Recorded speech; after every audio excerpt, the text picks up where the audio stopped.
Namaste. Namaste. Uh, in the study of dance and poetry, we have different poets of different kinds over the centuries who have contributed in the growth of different dance styles. In Kathak, as you know, it is closely associated with Krishna Bhakti. That is not to say that the poems of other gods and goddesses do not find reference in Kathak, but most certainly the Krishna is the most popular and overreaching theme in Kathak. In the two main gharanas of Kathak, namely the Jaipur and Lucknow, history has had a big role to play in giving it this direction. In the case of Lucknow Gharana, the fact that the Ishta Devata of the Maharaj family, the first family of Kathak, was Krishna, and they were driven by a desire to revitalize and establish Krishna Natavari Nritya. It was very important reason for the growth of a Krishna-centric art form. So important was this reason that under their influence, even in Banaras, which was Lord Vishwanath's city, the motif of Krishna remained prominent in the dance and bhav artistry emanating from it. Secondly, the main patron of the Gharana, Nawab Wajid Ali Shah, was himself so enamored by Krishna that he wrote and composed dramas and dances around him. He interacted with the Rasadhari and Rasa Leela tradition, and although he learned Kathak from the Krishna Bhakt Maharaj family, he independently created a version of Rasa which he called Rahas, which was enjoyed by the court, in which Wajid Ali Shah himself played the role of Krishna. Thus, a Krishna-centric form grew in Lucknow. According to Pandit Birju Maharaj, when it comes to Rama or Shiv, you maintain a distance of respect, but Krishna can be hugged as a child, a friend, or as a lover, and can be made one's own. In the case of the Jaipur Gharana of Kathak, although Shiva Bhakti, Devi Bhakti and Ganesha Bhakti were part of the religious life in Rajasthan and were more suited to the martial community of Rajputs, the worship of Krishna gained in significance with the arrival of the sacred images of the Gangetic belt as they avoided the onslaught of Islamic invasions. With the images that were brought to Rajasthan for safekeeping came the ritual specialist who sang and danced the Bhakti poetry dedicated to Krishna. From the 15th century onwards, the royal houses became custodians of the Krishna faith, and songs of Bhakti period appealed to the common people as well. The Hindu kings received political authority through their relationship with the gods of their kingdom, and in miniature paintings, Rajput kings are often shown as faithful devotees. The first significant outpouring of Krishna Bhakti poetry came from the state of Mewar.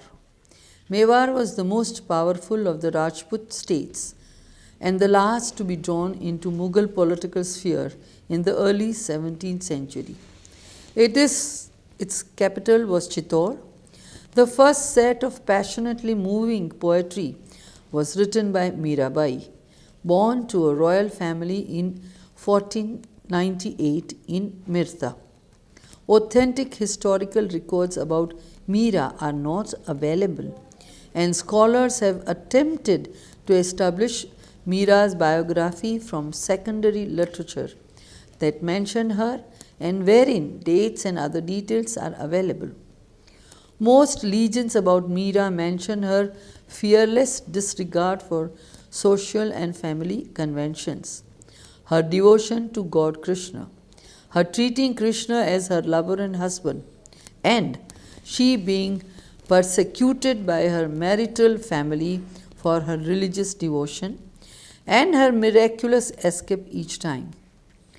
While miracles are contested by scholars for the lack of historical evidence, it is widely acknowledged that Meera dedicated her life to Hindu Krishna, composing songs of devotion as well, and was one of the most important poets saint of the Bhakti movement period. Thousands of devotional poems in passionate praise of Krishna are attributed to Meera in Indian tradition, but just a few hundred are believed to be authentic by the scholars. And the early written records suggest that most were written down only in the 18th century. Many poems attributed to Meera were likely composed later by others who admired Meera.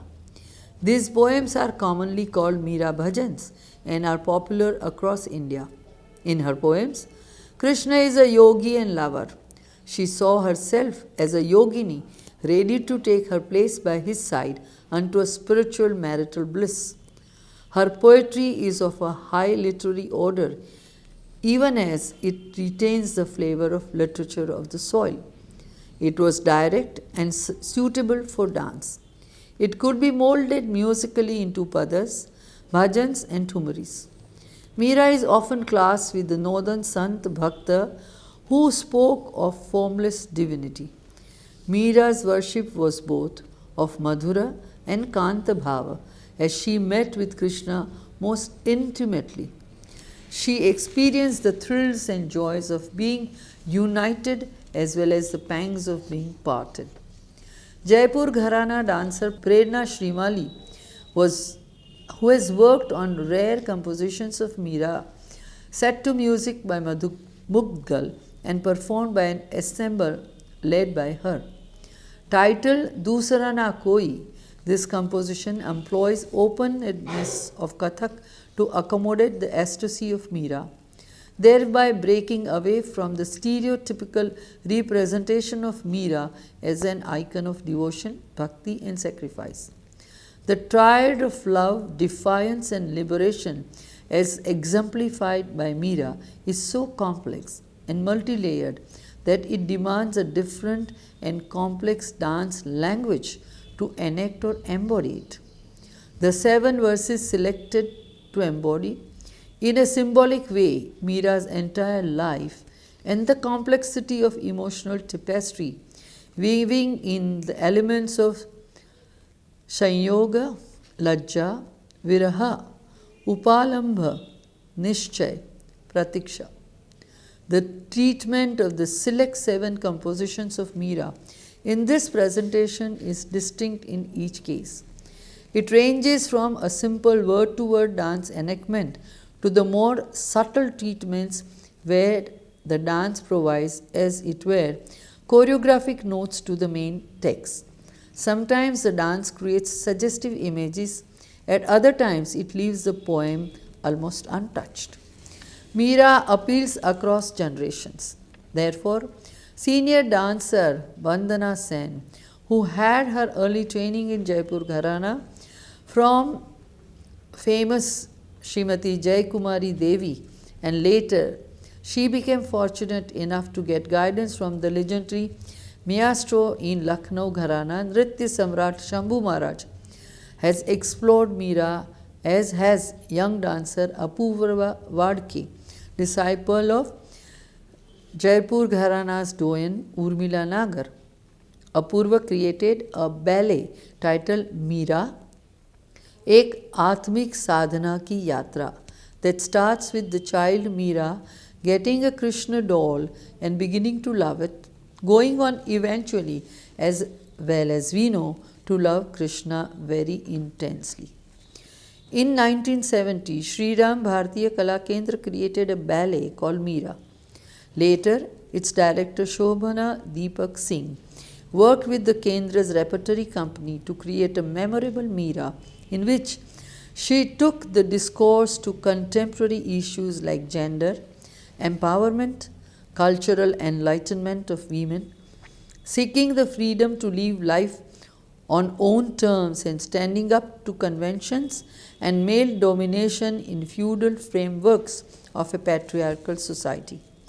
The kinetics employed were assembled from traditional Kathak, Bharatanatyam, Odissi, Chhau, Gujarati Garba and Mathura Ras Leela Nritya. It was enhanced by Nritya and Natya Abhinaya, two key theatrical perspectives of Indian dance and dramas that engaged the participants in dialogue because Singh wanted to portray the Meera in you and me. When she could break away from the parda, why can't a woman today break out from the concrete world? The singing and dancing Meerabai depicts freedom from male domination. In fact, my choreography has two Meerabais, one that fits into the established image, then another that defies, explained Shobha Deepak Singh.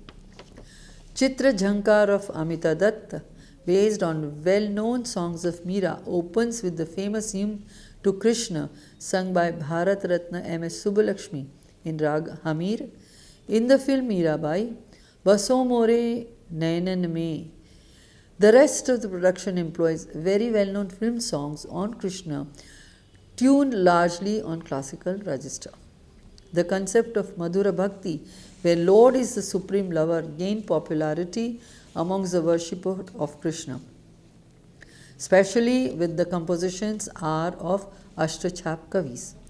The Ashtachap Kavis were 8 poets who were the followers of Vallabhacharya and after his death, his son Vithalnath. Vallabhacharya founded the Pushti Marg, which literally means the path of grace. It involved surrender of the highest order to Krishna. In his incarnation as Srinath Ji, the 7-year-old child Krishna, several noted poets and philosophers from South, particularly of Telugu origin, just like Vallabhacharya, namely Rupa Goswami, Sanathan Goswami, Gopal Bhatta, migrated to north and spread Pushti Margi and Vaishnava teachings across the region. Many later poets who wrote on the themes of Krishna continued to live in Carnatic music and many classical dance forms in South India. The sect established by him is unique in its facets of devotion to Krishna, especially his child manifestation, and is enriched with the use of traditions, music and festival. Today, most of the followers of this sect reside in western and northern India. The principal shrine of Srinath Ji is situated at the old temple town of Nathadwara, located 48 kilometers northeast of the lake city Udaipur in Rajasthan. Vallabhacharya's son Vithalnath institutionalized the worship of Srinath Ji at Nathadwara. And in keeping with his immense popularity, even the town of Nathadwara is called Srinath Ji. Srinath Ji specifically refers to the narrative in the Bhagavad Puran, wherein Krishna lifts the Govardhan mountain in an effort to protect the inhabitants of Vrindavan from the torrential rain sent by the king of Devalok, Indra. The image of Srinath Ji depicts him in the pose of holding up the Govardhan mountain. The Astayam Seva is conceived of how a mother plans the day for a child with hours of rest and play. The arts associated with the shrine of Srinath Ji are many. Hereditary Kirtanyas of temple of Nathadwara would dance in the inner courtyard, the Dol Tiwari, singing the praises of the Lord and his parents, when permitted by the order of administrative priest.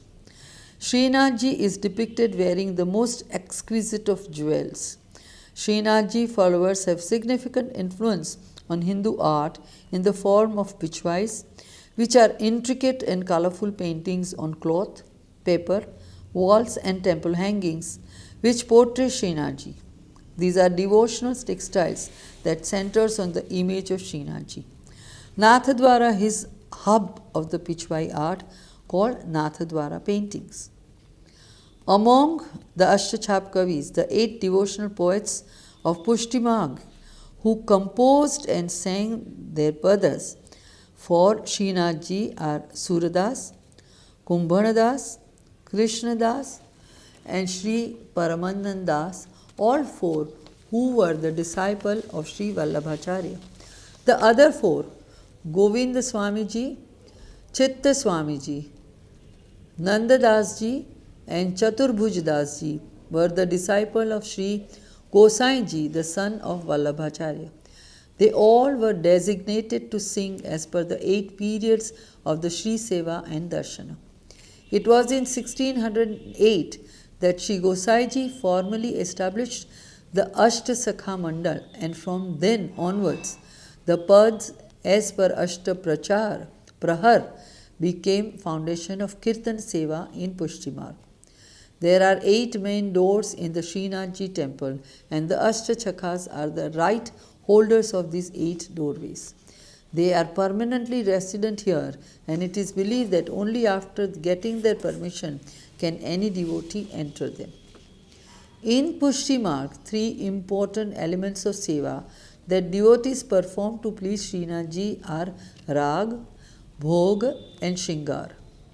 Rag includes the musical padas of the Ashtasakhas, Bhog includes the food and service, and Shingar the adornment as per the appropriate time of the day. The poetry of Ashtachakas was imaginative and emotional laden and established man's relationship with his God on an intensely emotional manner, as it appeared that they were participating in his Leela. The range of bhakti subforms like Shingara Bhakti, Dasya Bhakti, Vatsalya Bhakti are reflected in his poetry. Meera sang Mane Chakar Rakho Ji in Dasya Bhakti. Surdas sang Jashoda Hari Palane Jhulave in Vatsalya Bhava. And Kumbhandas sang in Eternal Viraha Rupa Dekhi Naina Palak Lage Nahi Govardhan Dhar ke Ang Ang Prati Nirakhi Naina Mat Rahat Nahi. They composed and sang the pads at the same time that they appeared to have had darshan of the Leela. Hence the poetry is very vivid and meaningful. This poetry has been integrated with every one of the 8 darshanas of Thakurji, and even after 500 years, they are sung in the temples of Pushti Marg. These pads form a huge part of Vrajabhasha literature of India, although some padas are in Sanskrit. Surdas lived long life of 108 years. As the most famous amongst the Ashtasakhas, Surdas is said to have written and composed 100,000 songs in his magnum opus, Sursagar, the ocean of melody, out of which only about 8,000 are extant. He is considered a Saguna Bhakti poet. It is believed that Suradasi was a Saraswat Brahmin who used to live in a small village named Sinhi near Delhi. He was blind from birth and neglected by his family, a fact that may possibly have accounted for his single-minded devotion to Krishna. When we think of Bhava, we remember Suradas, who in spite of his blindness saw the child Krishna or even his romance with Radha, almost like an eyewitness. Even as he sung Akhiya Hari Darshan Ko Pyasi. Surdas' poetry was in a dialect of Hindi, the Brajbhasha, until then considered to be a very plebeian language. the works of Surdas raised the status of Braj Bhasha from a crude language to that of a literary language of great repute. Kumbhandas was a poor farmer, but an ardent devotee of Krishna. He lived a principled life and never desired any wealth. He depicted his experiences of the Leelas of Yugal Swarup and hence recited a pad of Yugal Geet, Bani Radha Giridhari ki Joru. Premanand Das ji sang the Mahima of Bal Leela by giving us that immortal pada, Mayi Mitho Harju ka Bolna. Thus, in all the pads, there was Chit Asat Pranavam, which means that these kirtans and pads during the seva brought into our mind the seva bhav, and in turn our heart gets fully attached to such that we experience Param Anand.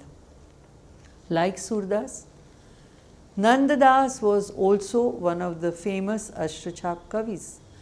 Nandadas was a cousin of the great saint Goswami Tulsidas. Nandadas has created several beautiful poems blended with devotion and romance. He is believed to have written 38 poems that are contained in two anthologies. One is called Rasa Panchadhyayi, which is on the beauty of Krishna's Rasa dance, and the other is Brahmara Gita, which is a set of insightful poems. He had an interesting use of language with alliteration and inbuilt musicality, which is demonstrated by his poems Choto So Kanaiya, Ek Murli Madhur Choti, Choto Choto Sakha, Sang Choti Pag Sirki. Kathak dancers liberally use these songs in their recitals. Vallabhacharya's tribute to Lord Krishna in the 16th century unforgettable poem Madhurashtakam that describes the sweetness of Lord Krishna and evokes his presence as the supreme embodiment of love, bliss and beauty. It is danced often by Mangala Bhatt, disciple of Kundanlal Gangani, and Durgalal of Jaipur Gharana. But the appeal of this beautiful Sanskrit composition is not restricted to Jaipur Gharana, but appeals across Gharanas and across classical dance styles. Krishna's childhood pranks, depicted by Surdas, were the epitome of Vatsalya Rasa. Maiya mori makhan nahi makhan khaiyo, maine nahi makhan khaiyo. Feed the penchant for the Leelas of Krishna, being the setting for the Makhan Chori. Uma Dogra, disciple of Pandit Durgalal, uses the childish playfulness of the lines Sham Tori Bansuri Nek Bajayo, I shall play only your flute, O Sham, and concluding with the lines Prabhu tum ho Radhika, main Nandalal kahavu, to explore the immensity of the thought of playing naughtily with your God. The Ashtapadi by Surdas, Sri Nanda Nandana Nachat Sugandha, has been choreographed by Lucknow Gharana dancer Rani Khanum as ensemble work for the repertory of her institute, Amad. The composition has music composed by Anil Bishwas and it employs all the beautiful features of the Lucknow Gharana to establish Sudhanga dance of Krishna. Bhojat Shyam Kaun Tu Gori is one of the most popular pieces of Surdas, which is performed by Uma Sharma in a leisurely manner, often playing with the word Kaun in an expansive manner. From 1973, she took up different poets to choreograph their work. The first were Surdas and Tulsidas. Her performance is based on Panchavati Varnan in the Panchavati woods and Ramavanagamana of Tulsidas are celebrated works. At a time when research was not in vogue among dancers and printed materials on topics of her choice scarce, she managed to compile a formidable repertoire of research based pieces, the credit for which she gives to the then Secretary of Sangeet Natak Academy, Dr. Suresh Avasthi. He encouraged her to go to Vrindavan, read Surdas, read Tulsidas. For her unmatched lifetime interest and skill with poetry, for which she is often heard of admitting that Krishna and Ghalib are the two poetic mainstays of her life, she credits her father and other mentors.